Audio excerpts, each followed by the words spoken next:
Chapter 10. Love-Hate. Kat grabbed the camera from me and held it in the palm of her hand. "When you took the last photograph," she said, "in the queue for tickets, you must have put it away in your jacket pocket without thinking, Ted."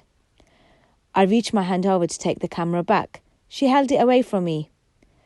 "How did you feel, Salim?" she whispered, as if he was in the room, "when you realised you'd got into the pod without your camera?" I tried to take it again. She slapped my hand away. "Keep away, Ted. It's my find." Typical Kat. One moment she's saying how brainy I am, and the next she's assaulting me and telling lies. Predicting what Kat is going to do next makes predicting the weather seem easier than counting to 3. Kat is not only more unpredictable than the weather, she's also more unpredictable than A. volcanic eruptions, or B. lunatics, or C. terrorist attacks. It is a fact that her name sounds like the first syllable of words like catastrophe, cataclysm, catatonic. In other words, Kat is a walking disaster story, which is what Kat says about me when I drop things, but I think it applies more to her. But sometimes when you least expect it, Kat is nice. When I was small, she'd read stories to me about talking bears and magic wardrobes, and take me over to the pond in the park to show me the ducklings. At school, she'll still stick up for me in the playground when the rough boys pick on me. Mom says we have a love-hate relationship. She says that when I was a baby and Kat was 2, she found Kat leaning into my buggy one day and kissing me all over my face. Maybe I squirmed, because the next thing Kat did was grab a hairbrush and thump me on the head. Mom had to drag her away to stop her from murdering me. When we got older, Mom was always telling us to play nicely together. Kat's idea of nice play was to line up her naked Barbie dolls with their savage haircuts and strange biro markings and play hospitals. She used toilet roll as bandages and cut into them with nail scissors and squirted tomato ketchup on them. She would tell me to help her as the patient was dying.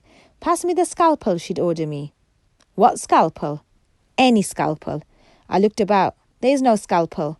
"A pretend scalpel, Ted." "There is no pretend scalpel, Kat." "There is. It's right by your hand." "Kat, there is no scalpel by my hand. Only a toilet roll." "You're supposed to be the nurse," she shouted. I blinked. Nurses are supposed to be women, and I was a boy. I could not be a nurse. "Try to play, Ted," Mom said, looking on. So I went, "Nee-na, nee-na, nee-na," and turned the lamp switch off and on. And after that, I was always the ambulance.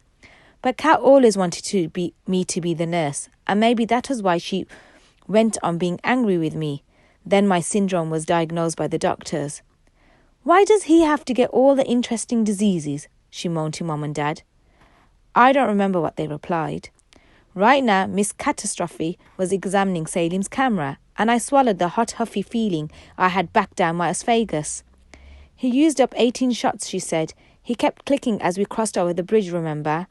He took one of you and me, Kat, and I took one off at the eye just before the strange man came up who gave us the ticket."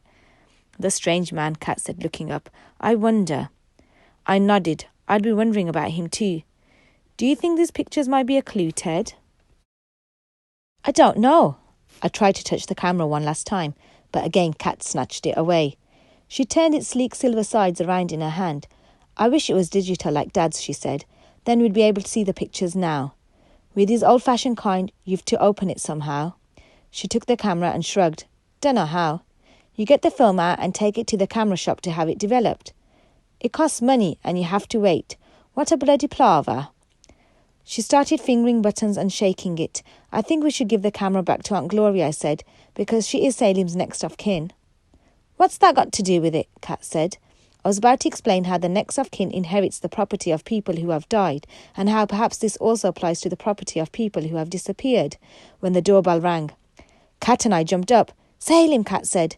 She dropped the camera on the bed and we ran out of the room and down the stairs. But in the hallway, just coming in through the front door, which Mom was holding open, wasn't Salim, only 2 grown-up people, a man and a woman. The man was in uniform, the woman wasn't. And this meant the opposite of what you might think, that the woman was in charge. This was because she was plainclothes. He wasn't. It was the police.